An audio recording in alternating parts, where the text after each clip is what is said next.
Se inscreva no canal e clique no gostei. O sol é para todos 8. Uns tempos. Parecia estar ficando de mau humor. Por isso mantive a distância. Como era hábito, fomos encontrar com o Atticus quando ele regressava do trabalho, ao fim da tarde. Quando chegamos à nossa porta, o Gen disse: Atticus, olhe para aquela árvore lá. Pai, que árvore? Filho, aquela na esquina do terreno dos Hadleys, no caminho da escola. Sim, aquela árvore está morrendo. Não, filho, não acho. Olha para as folhas. Estão todas verdes e cheias. Não tem quaisquer manchas castanhas. Nem sequer está doente. Aquela árvore está tão saudável como você, Gen. Por quê, senhor? Nathan Hadley disse que estava morrendo. Talvez esteja. Com certeza que o senhor Hadley entende muito mais de árvores do que nós. O Atticus deixou-nos na varanda. O Gen encostou-se em um pilar, coçando os ombros. Tá com coceira, Gen? Perguntei o mais educadamente que pude. Ele não respondeu. Anda para dentro, Gen, disse eu. Daqui a pouco. E ficou para ali até ao anoitecer e eu em espera dele. Quando entramos em casa reparei que ele tinha chorado. A cara estava suja naqueles pontos mais óbvios, mas achei estranho não ter ouvido 8 naquele ano, por razões insondáveis que estavam além da compreensão dos mais experientes profetas de Macomb County. O outono transformou-se efetivamente em inverno. Segundo Atticus, tivemos as 2 semanas mais frias desde 1885. O senhor Avery aproveitou para dizer que estava escrito na pedra de Roseta que quando as crianças desobedeciam aos pais, fumavam ou guerreavam umas contra as outras, as estações do ano mudavam. Por isso, eu e o Gen carregávamos o fardo da culpa por havermos contribuído para tais aberrações da natureza, tendo causado, portanto, tristeza nos nossos vizinhos e desconforto em nós próprios. A velha senhora Hadley morreu naquele inverno, mas a sua morte não levantou muita poeira. O bairro raramente a via, exceto quando regava suas canas cidreira. Eu e o Gen decidimos que o Bull finalmente a tinha apanhado, mas, para nossa decepção, quando Atticus voltou da casa dos Hadley contou-nos que ela tinha morrido de causas naturais. Pergunte, sussurrou o Gen. Pergunte você, é mais velho. É por isso que quem tem que perguntar é você. Atticus, comecei traço. Viu o senhor Arthur? O Atticus desviou com severidade os olhos do jornal e olhou para mim. Não vi. Gen poupou-me de mais perguntas. Disse que o Atticus ainda estava sensível em relação a nós e aos Hadleys e que não valia a pena ficar fazendo-lhe quaisquer perguntas. O Gen tinha a noção de que o Atticus sabia que as nossas atividades naquela noite do verão passado não tinham estado estritamente confinadas aos Triplequer. Mas, como não tinha uma base concreta para aquela ideia, dizia que era apenas um palpite. Na manhã seguinte, ao acordar, olhei para a janela e quase morri de susto. Os meus gritos fizeram Atticus sair do banheiro ainda com a barba meia por fazer. Atticus, é o fim do mundo. Por favor, faz alguma coisa. Arrastei-o até a janela e apontei. Não é nada, disse ele. Está apenas nevando. O Gen perguntou ao Atticus se aquilo dava para conservar. Ele também nunca tinha visto neve, mas sabia o que era. O Atticus disse que não sabia muito mais sobre neve do que o Gen. Penso, contudo, que se assim tão líquida, acabará por se transformar em chuva. O telefone tocou e o Atticus deixou o café da manhã no meio para o ir atender. Era Ella May, disse ele, quando voltou. E passo a citar, como já não nevava em Macomb County desde 1885, hoje não haverá escola. Ella May era a telefonista-chefe de Macomb. Estava encarregada de fazer os anúncios públicos, convites para casamento, ativar a sirene de incêndio e fornecer instruções para primeiros socorros quando o Dr. Reynolds estava ausente. Quando finalmente o Atticus nos chamou a atenção e nos obrigou a olhar para o prato em vez de olhar para a janela, o Gen perguntou, como é que se faz um boneco de neve? Não faço a mínima ideia, respondeu Atticus. Eu não quero desapontá-los, mas duvido que haja neve suficiente para fazer um boneco de neve. A Calpurnia entrou e disse que achava que a neve ia continuar caindo. Quando corremos para o quintal dos fundos, vimos que estava coberto por uma fina camada de neve quase líquida. Não devíamos andar em cima dela, disse o Gen. Repare, todos os passos que damos estão estragando-a. Olhei para trás para as minhas pegadas ainda frescas no chão. O Gen disse que se esperássemos que nevasse mais, com um pouquinho de esforço podíamos fazer um boneco de neve. Pus a língua de fora e apanhei um floco de neve. Queimava. Gen, tá quente. Não está. Está tão fria que até queima. Escute, não há como agora. Você só vai desperdiçar. Deixa cair no chão. Mas eu quero andar em cima dela. Tenho uma ideia. Podíamos ir a pé até casa da senhorita Maldi. O Gen saltitou até o pátio da frente. Eu segui as suas pegadas. Quando estávamos na calçada em frente da casa da senhorita Maldi, fomos interpelados pelo senhor Avery. Tinha face rosada e uma enorme barriga por baixo do cinto. Tão vendo o que fizeram? Confrontou-nos. Já não nevava em Macomb desde Pomatoux. São crianças más como vocês que fazem com que as estações mudem. Imaginava-se o senhor Avery sabia com quanta esperança tínhamos aguardado, no verão passado, que ele repetisse sua performance e pensei que, se nossa recompensa era aquilo, se não estávamos fazendo um pecado. Não era preciso pensar bastante para saber onde é que o senhor Avery reunia as suas estatísticas meteorológicas. Elas vinham diretamente da Pedra de Roseta. Gen Finch, o Gen Finch. A senhorita Maldi está te chamando. Gen, fiquem no meio do pátio. Por baixo da varanda há algumas flores enterradas debaixo da neve. Não pisem nelas. Sim, senhora, respondeu Gen. É lindo. Não é, senhorita Maldi? Lindo, pero no murcho. Se esta noite continuar nevando assim, as minhas azaleias vão morrer. O velho chapéu de palha da senhorita Maldi brilhava com os cristais de neve. Ela estava dobrada sobre alguns pequenos arbustos, embrulhando-os em sacos de serapilheira. O Gen perguntou-lhe por que estava fazendo aquilo. Para os manter quentes, respondeu. Como é possível manter as flores quentes? Elas não andam. Não posso responder a essa pergunta, Gen Finch. Tudo o que sei é que se esta noite nevar, estas plantas vão congelar. Por isso estou cobrindo-as. Entendeu? Sim, senhora. Senhorita Maldi. Sim, caro senhor. Pode nos emprestar alguma da sua neve? A minha escolte? Faça um favor. Levem-na toda. Debaixo da casa não tem um cesto velho para os pêssegos. Levem-na aí. Depois, a senhorita Maldi franziu a sobrancelha, desconfiada. Gen Finch, o que é que está pensando fazer com a minha neve? Vai ver, respondeu Gen, e carregamos tanta neve quanto podíamos do pátio da senhorita Maldi para o nosso. Uma operação líquida. O que é que vamos fazer, Gen? Perguntei eu. Verá, respondeu. Agora pega o cesto e traz toda a neve que puder do quintal dos fundos aqui para frente. Atenção, siga sempre as tuas pegadas, ordenou-me. Vamos fazer um bebê de neve, Gen? Não. Vamos fazer um boneco de neve de verdade. E agora mãos à obra. O Gen correu para o quintal dos fundos, pegou na enxada do jardim e começou a escavar rapidamente por trás da pilha de lenha, apartando as minhocas que encontrava. Entrou em casa, voltou com o cesto da roupa suja, encheu com terra e foi para o pátio. Quando tínhamos 5 cestos cheios de terra e 2 de neve, o Gen disse que estávamos prontos para começar. Não acha que isto é um pouquinho imundo? Perguntei. Agora parece uma sujeira,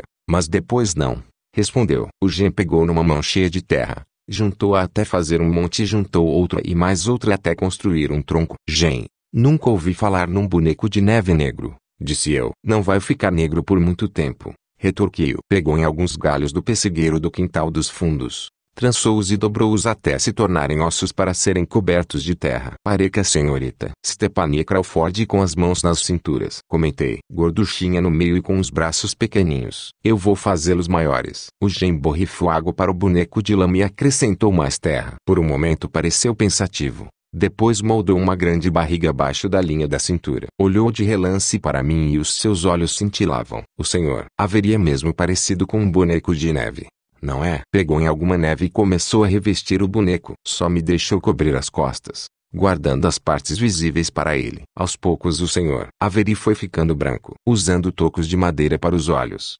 nariz, boca e alguns botões. O Gen conseguiu fazer com que o senhor Avery ficasse com um ar zangado. Uma tora de lenha de fogão completou a figura. O Gen deu um passo atrás e observou a sua criação. Tá muito bom, Gen, elogiei. Só lhe falta falar. Tá legal, não está? Disse ele timidamente. Mal podíamos esperar que o Atticus chegasse em casa para o jantar. Por isso telefonamos para ele e dissemos que tínhamos uma grande surpresa para ele. Pareceu surpreendido quando viu que praticamente todo o nosso quintal dos fundos tinha mudado para o pátio da frente, mas disse que tínhamos feito um trabalho digno de nota. Confesso que não sabia como é que o ia fazer, filho. Virou-se para o Gen. Mas a partir de agora nunca mais me preocupo com o teu futuro, porque tenho sempre alguma coisa em mente. O Gen corou até as orelhas com os elogios do Atticus, mas levantou logo a cabeça quando viu que o Atticus recuava. O Atticus pôs-se a olhar de soslaio para o boneco durante algum tempo. Sorriu e depois soltou uma gargalhada. Filho, não sei te dizer o que vai ser quando for grande. Engenheiro,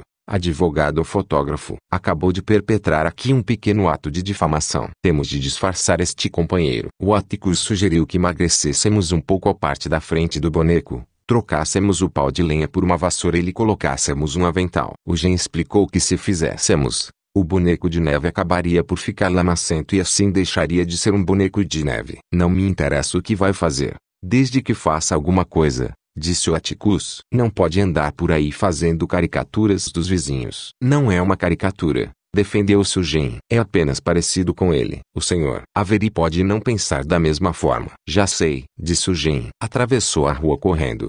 Desapareceu no quintal dos fundos da senhorita Maudie e voltou triunfante. Enfiou o chapéu de palha dela na cabeça do boneco e meteu-lhe a tesoura de poda debaixo do braço. O Atticus disse que assim estava bem. A senhorita Maudie abriu a porta da frente e veio à varanda. Olhou para nós do outro lado da rua. Subitamente, esboçou um sorriso. Gen Finch, chamou. Seu diabinho, devolve-me já o meu chapéu. O Gen olhou para o Atticus, que abanou a cabeça. Ela está brincando. Sossegou. Ela está verdadeiramente impressionada com a tua obra de arte. O Atticus caminhou até na calçada da senhorita Maudie, local onde teve início uma conversa pontuada por muitos gestos. A única frase que consegui perceber foi: Ergo era um verdadeiro hermafrodita naquele pátio. Jamais será capaz de educá-los, Atticus.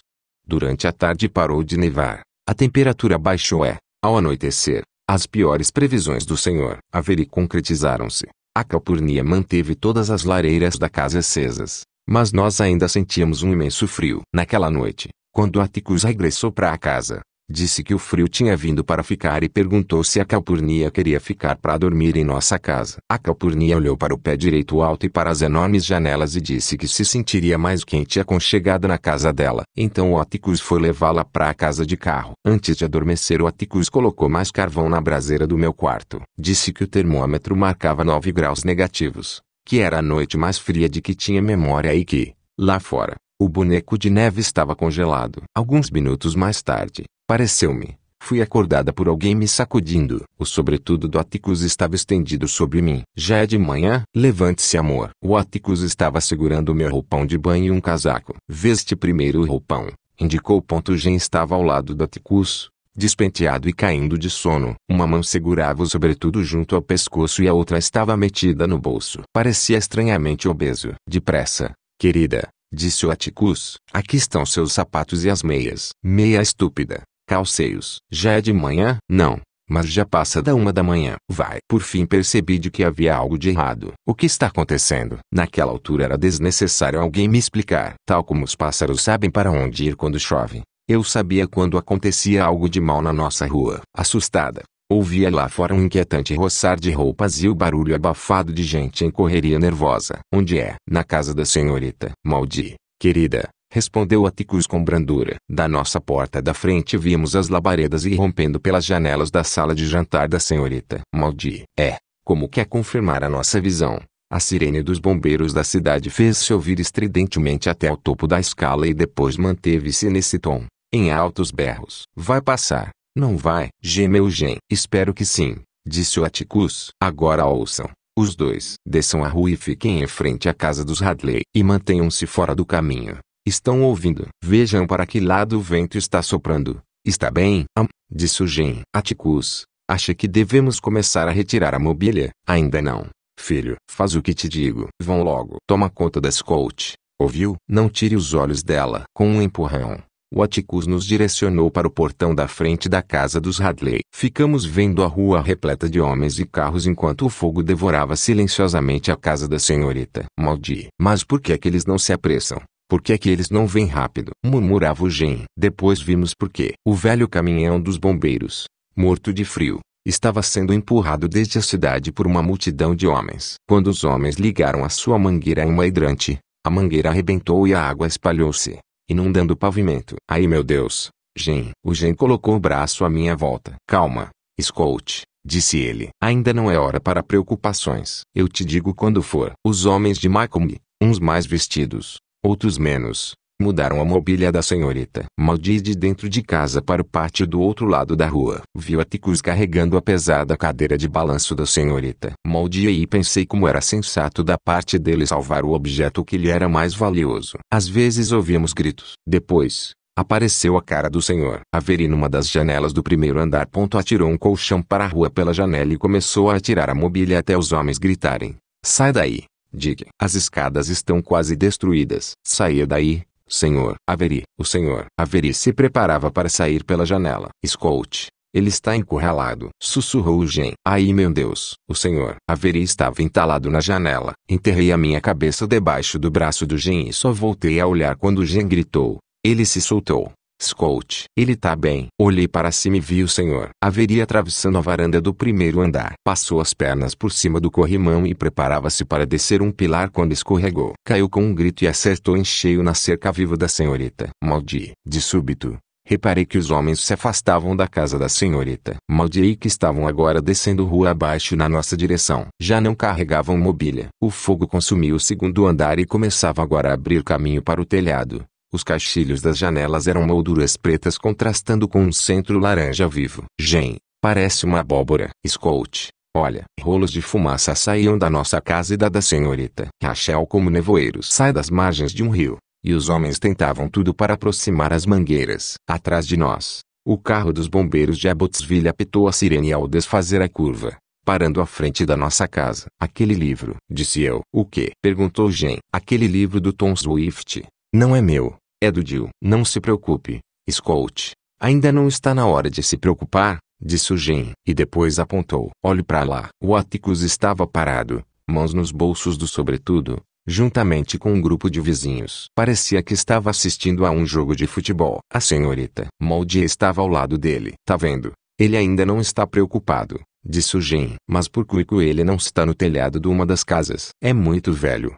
Pode quebrar o pescoço." "Você acha que o devemos obrigar a tirar as nossas coisas de lá de dentro?" "Não vamos incomodar. Ele de certo saberá quando for a hora certa", reafirmou Gen. O caminhão dos bombeiros de Abbotsville começou a bombear água para nossa casa. No telhado, um homem ia apontando para os locais onde era mais necessário. Viu nosso morfrodita perfeito ficando preto e desmoronando.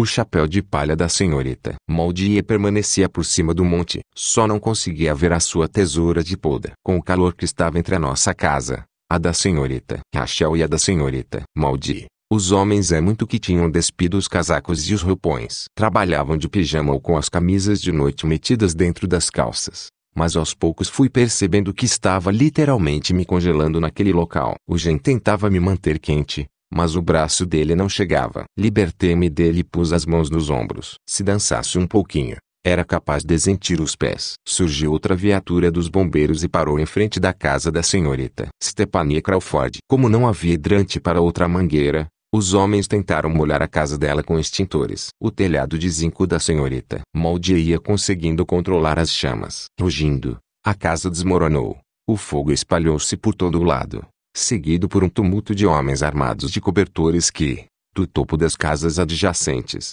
tentavam apagar fagulhas e pedaços de madeira ardendo. O amanhecer despontou antes mesmo que os homens começassem a ir embora. Primeiro um a um, depois em grupo. Empurraram o caminhão dos bombeiros de Macomb de volta até a cidade. O caminhão de Abbotsville partiu e só o terceiro ficou. No dia seguinte, descobrimos que tinha vindo de Clarks Ferry, a quase 100